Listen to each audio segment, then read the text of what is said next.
আসসালামু আলাইকুম রহমতুল্লাহি ওয়া বারাকাতুহু। আর কত নির্যাতন দেখবো। আমরা শুনেছি জুলুমের কথা, আমরা শুনেছি সেই সমস্ত ইতিহাস, আগের ইতিহাস শুনেছি যে মানুষকে কিভাবে পাথর মারা হয়। এটাকে বলে জাহিলি যুগ। জাহিলি যুগকে আমরা সরাসরি দেখতে পেয়েছি।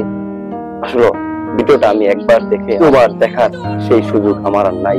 আমার হৃদয় কেঁপে উঠছে। এমন হিংস্র কিভাবে মানুষ হতে পারে? একটা মানুষকে চাঁদা না দেওয়ার জন্য তাকে পাথর মেরে ফেলা হয়েছে। এটা আমাদের বাংলাদেশের সবচেয়ে লাঞ্ছনাজনক একটা কাহিনী। আমরা যারা ছাত্র ভাই আছি তারা অবশ্যই এর প্রতিবাদ করব। একটা ভিডিও দেখলাম যে একজন ইমাম সাহেবকে তার এখান দিয়ে চাপাটি দিয়ে কূপ দিয়ে এই জায়গাটা ছিন্ন বিচ্ছিন্ন করে দিয়েছে। কেন? তার অপরাধ কি?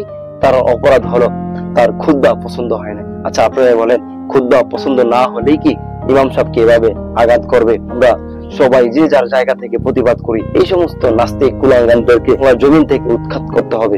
এই বাংলাদেশ চায় সুন্দর একটি রাষ্ট্র। এই বাংলাদেশ থাকবে একে অপরের সাথে ভাই ভাই হিসেবে থাকবে। আমরা কখনো বিরাবাদ করে নেই। দেখেন, 5ই আগস্টের পরে এই আওয়ামী লীগ স্বৈরাচার যাওয়ার পরে আরেক স্বৈরাচার আমাদেরকে ঘেরাও করে বলেছে। আপনারা তো ইতিমধ্যে দেখতে পাচ্ছেন যে চাঁদাবাজ করে কারা, লুটপাট করে কারা, অত্যাচার জুলুম নির্যাতন করে কারা। আপনারা তো স্পষ্ট দেখেছেন।